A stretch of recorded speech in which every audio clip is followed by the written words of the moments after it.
And what would you say made you, stop the chef career? What was like the icing on the cake?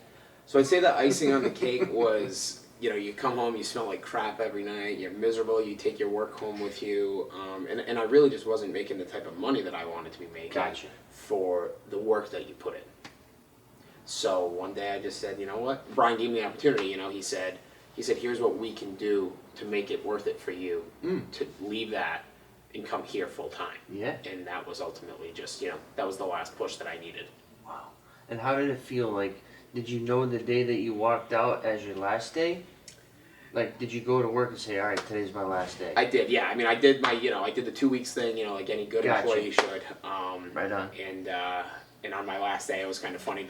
My coworkers brought me a cake that said, "We'll see you again soon." Oh. So that right there, that was didn't enough. Think you're gonna make it. No, that was enough motivation for me to be like, all right, we'll see. Wow. Yeah. And tell us about that moving truck. That was a cool idea that you guys had. Yes. So Brian called me one day and he said, "I think we just bought a moving truck," and I was like, "Okay." And he said, "Yeah." He's like, "I think it's a great incentive program. It's basically free advertising." Yeah. And he sold ad spots to a couple of local vendors. Like an insurance company. The cafe next door is on it. The property management is obviously on it. So it's a good way to promote a few local businesses that are in the industry, and it's also a great incentive for buyers to work with us. Because as they see right on the truck, it's got our number on it, and it advertises, buy or sell with us, get the moving truck for free.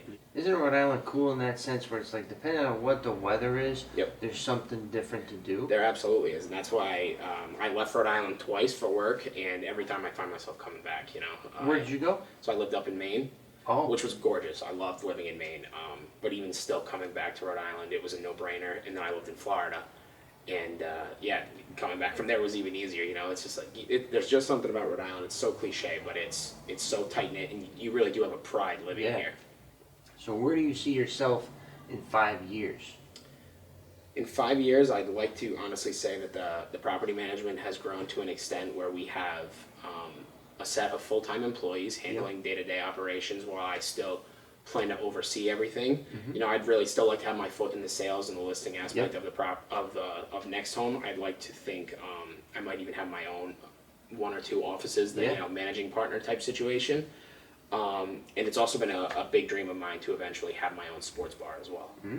So whether that's 5, 10 years, a big plan for me, especially in Rhode Island. I feel like we're really lacking a true great sports bar and grill. So I have a couple of things that I plan to get involved in.